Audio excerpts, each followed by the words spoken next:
So who writes a message in the final days of November and announces another new year as the title?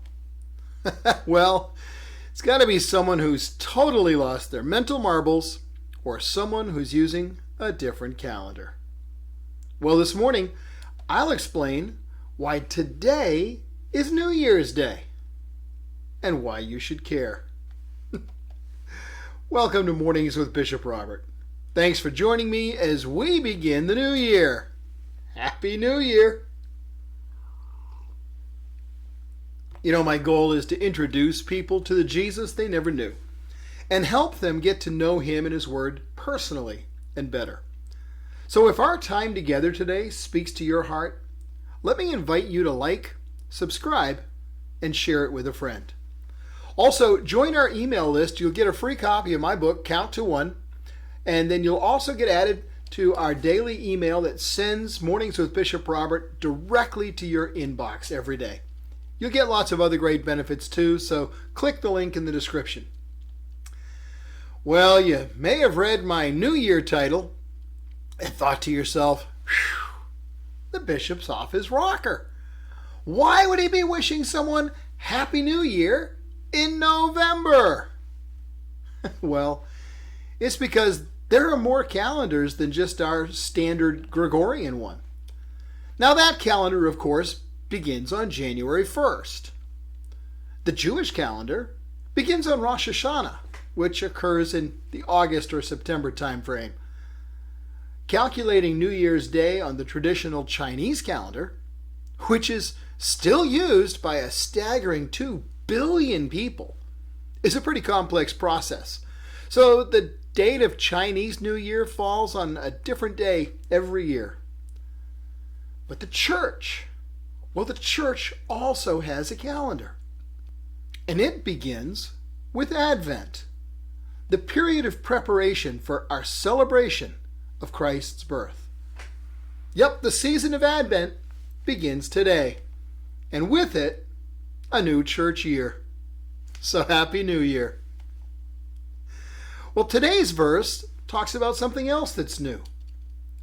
Christ says, "Behold, I am making all things new." You know, there's a striking scene in Mel Gibson's movie, The Passion of the Christ, where Jesus' mother rushes in to comfort him after Jesus falls under the crushing weight of the cross. His fall is painful and graphic. And as he struggles to his feet, Jesus lovingly holds Mary's face in his hand and says, "See, Mother, I'm making all things new." Well, the problem, of course, is that it appears that anything but that is what's occurring. Yet that is precisely what Jesus is doing. He is opening the way for our birth into an inconceivable newness of life. And birth, as anyone who's witnessed it knows full well, is a bloody process. Well, here's the point. We all need a new life. We've well and properly mucked up the old one. We all face battles in our lives. You know the battles you're facing. You know with more excruciating detail than anyone what these battles have cost you. You, like me, have had falls that are painful and graphic. And memories of the times that we've fallen and failed can be haunting. The precise nature of the sin or sins that you've find controlling your life don't really matter. Whether you've battled substance addictions, sexual perversions, uncontrollable violent anger, or any other sin, you know it and its pain all too well. And hidden within your heart and your memories are likely failures known only to you. Painful, vile, embarrassing falls from our own attempts at mastery over life-controlling sin. You and I, were the most poignant illustration I could give.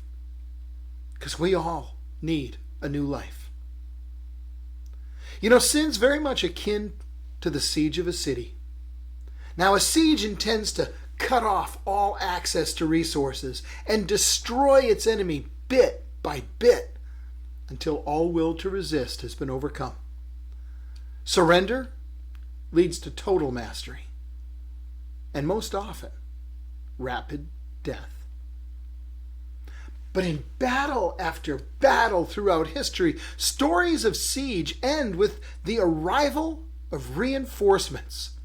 The tide turns as the new army enters the scene, and those who appeared to have victory in hand are suddenly decimated and destroyed by an overwhelming victory. Freedom replaces fear. So here's my question. What would overwhelming victory look like in your life? Can you picture what your life would look like if the sin that you battle wasn't in control? Seriously, you may want to pause here for a moment and just ponder that, if you will. Just consider what freedom and peace you'd have if the siege was lifted. Savor the thought. Picture freedom. Picture overwhelming victory. You know, I've personally been delivered from life-controlling sins too numerous and disgusting to begin listing here. Like St. Francis, I can say, I have been all things unholy. If God can work through me, He can work through anyone. God now uses that which the enemy intended for my destruction as a flag of victory that opens the doors for people who are still under siege. What would overwhelming victory look like in your life? Today's the first day of the church year. It's the perfect time to recall that Christ came, that He's now among us by His Spirit, and that He will return in glory and victory.